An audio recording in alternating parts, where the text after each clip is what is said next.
बोलावंसं वाटणाऱ्या व्यक्तीशी बोलावंसं वाटत नाही हे गंभीर असतं. एखाद्या अशा व्यक्तीशी बोलायची तीव्र इच्छा असणं जिच्याशी आपण तासनतास बोलू शकत होतो, पण अचानक अशी वेळ येणं की मनातून ती इच्छाच पूर्णपणे मरून जाणं हे खरंच खूप गंभीर असतं. जेव्हा आपण एखाद्यावर प्रचंड चिडतो किंवा भांडतो तेव्हा आपण अबोला धरतो, कारण तिथं कुठेतरी आपला हक्क असतो. एक आशा असते की समोरचा मनवेल, आपल्याला समजावेल. पण जेव्हा भांडण, राग, तक्रारी हे सगळं संपून फक्त एक शांतता उरते, तेव्हा त्या नात्यातली ती आपुलकी आता संपत जाते किंवा संपलेली असते. आपण मनामधून त्या व्यक्तीला इतकं लांब ढकललेलं असतं की आता तिच्या असण्या किंवा नसण्यानं आपल्याला काहीच फरक नाही पडत. हा बदल फक्त एका रात्रीमध्ये नाही होत.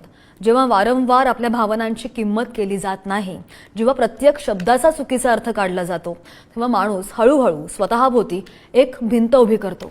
मग अशी वेळ येते की सांगण्यासारखं खूप काही असतं, समोर ती व्यक्तीसुद्धा असते, शब्दसुद्धा ओठांवर असतात, पण आपल्याला बोलायचं नसतं. आपण शांत राहणं पसंत करतो. हा अबोला रागाचा नाही आहे, तो असतो एका तुटलेल्या विश्वासाचा. त्यामुळे जर तुमच्या लाईफमध्ये असं काही घडत असेल तर वेळीच विचार करा, कारण की शब्दांपेक्षाही जास्त घातक असते शांतता. बोलावंसं वाटणाऱ्या व्यक्तीशी बोलावंसं वाटत नाही हे गंभीर आहे.